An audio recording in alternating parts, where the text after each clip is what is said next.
মেরাজের ওয়াজ যদি আপনি মানেন, কারণ তারা মেরাজের ওয়াজ করবে না। কারণ মেরাজের ওয়াজ যদি করতে চান, রাসূলের সমস্ত নবীরা মরার পরেও জিন্দা আপনার মানতে হবে। আপনি যদি মেরাজের ওয়াজ শুনতে চান, সমস্ত নবীরা মরার পরে কবরে নামাজ পড়ে, আপনার বিশ্বাস করতে হবে। আপনি যদি মেরাজের ওয়াজ শুনতে চান, আমার দয়াল নবী জান্নাত এবং জাহান্নাম দেখেছে, আপনার মানতে হবে।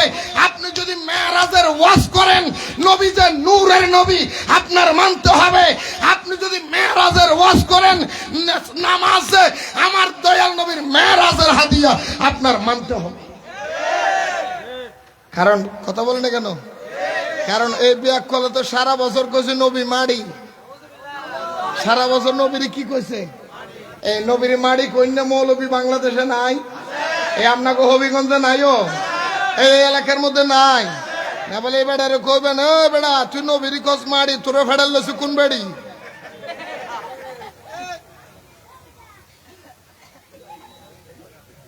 আসেনি? তুই নবীর কস মাড়ি, তোরে ফেডাল লসি কোন বেড়ি? খবরে গেলে গাড়ি বাইন গেল তোর গেড়ি। স্টেজের পিছনে এটি কারা দেখছেন?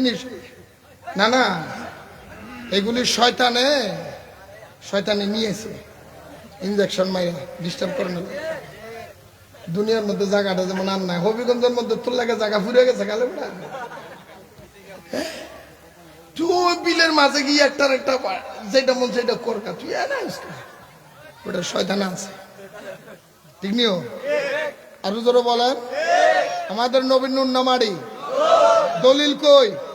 মেরাজের রাইতে সুবহানাল্লাহ কোন। নবী যদি মাড়ি হইতে আল্লাহর লগে দিতার করতে কিছু জ্বললে যেত না। এই কথা কন না কা?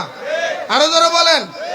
শুধু আমাদের নবী নয়, আদম থেকে ঈসা রুহুল্লাহ পর্যন্ত যতগুলো নবী দুনিয়ার মধ্যে এসেছেন, খুব খেয়াল করবেন। আপনি তো সারা বছর মানুষের বুঝাইছেন, মানুষ মইরা গেছে, ফচ্ছে গেছে, গল্লা গেছে, শেষ, ওইখানে আর কিছু নাই।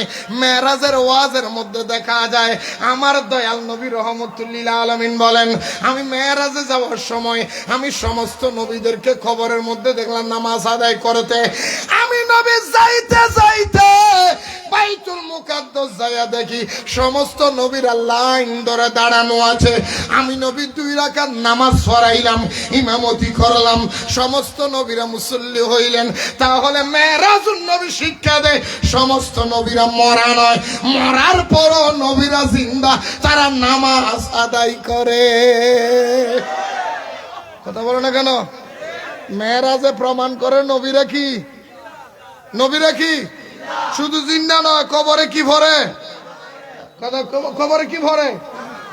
শুধু তাই নয়, যদি মেরাজুন নবীর ওয়াজ করেন, নবী হায়াতুন নবী আপনার মানতে হবে।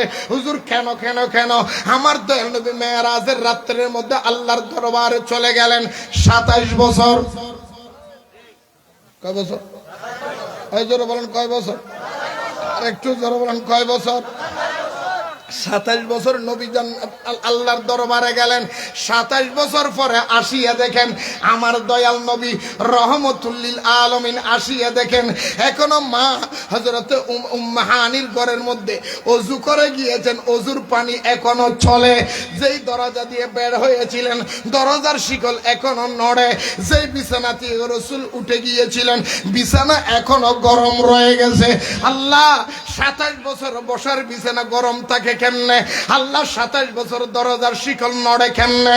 আল্লাহ 27 বছর ওযুর পানি মাটির মধ্যে চলে কেমনে? আমার আল্লাহ কয়, বন্ধু ও হবিগঞ্জের মানুষ, ও পদ্মার বাজারের মানুষ, আমার দয়াল নবী যখন আমি খোদার দরবারে আইছে রে, আমার সৃষ্টি জগৎ মরিয়া গেছে, আমি খোদার সৃষ্টির রূহ চলে এসেছে।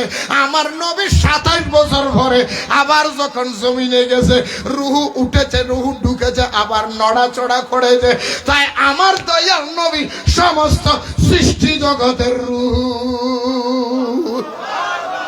হায়াতুন নবী কি নবী? এই তো রকম না, কি নবী? কি নবী? হায়াতুন নবী কি নবী? আমার নবী হায়াতুন নবী না মরা নবী? আরে আমার নবী তো জিন্দা, শুধু নবী নয়, নবীর গোলাম যারা তারাও জিন্দা। তারাও কি কথা কয় না? তারাও কি? ওয়াহাবির বাচ্চারা, তোরা তো কইলি মরিয়া গেছে, ফচ্চা গেছে।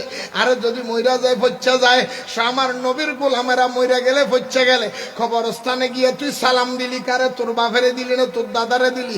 আর সালাম দিল এবারে উত্তর কেমনে দিল? কথা কর না গা।